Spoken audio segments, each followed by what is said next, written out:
Ra'iisul Wasaare Xamse Barre ayaa waxa uu bilaabay dhaqdhaqaaq aad u xooggan oo kulamo ah oo magaalada Muqdisho uu ka wado tan iyo markii loo magacaabay xilkan saacado ka hor.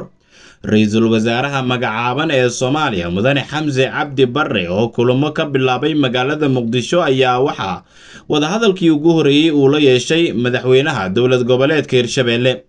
Kulanka Cali Guudlaabe iyo Xamse ayaa ujeedkiisu waxa uu ahaa mid salaan iyo isbarasho ah oo ka dhashay magacaabista ra'iisul wasaaraha cusub ee shalay loo magacaabay. Madaxweynaha Hirshabelle ayaa marka hore u hambalyeeyay ra'iisul wasaaraha magacaaban wuxuuna alle uga baryay inuu fududeeyo mas'uuliyadda loo igmaday. Labada mas'uul ayaa intaasi kadib iska xog wareystay xaaladda dalka gaar ahaan isbeddelka siyaasadeed ee dalka ka dhacay iyo sidii loo wada shaqayn lahaa.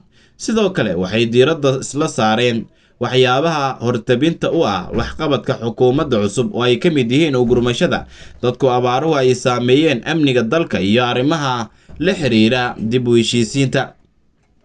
Dhinaca kale, ra'iisul wasaaraha cusub ayaa booqasho ugu tegay guddoonka labada aqal ee baarlamaanka wuxuuna kala hadlay xaaladda ku saabsan dalka iyo weliba sida uu garab uga baahan yahay. Xamse Maxamed Barre oo ahaa xildhibaan ka tirsan baarlamaanka 11aad ee Soomaaliya ayaa shalay madaxweyne Xasan Sheekh Maxamuud waxa uu u magacaabay xilka ra'iisul wasaaraha Soomaaliya iyadoo Xamse looga fadhiyo inuu la yimaado dardargelinta xaaladda ku saabsan hortabinta u taalla xukuumadda oo ah in ay nabad ku soo dabaasho Soomaaliya iyo in ay xukuumaddu noqoto mid aan la mid noqon kuwii hore ee ku fashilmay arrimaha.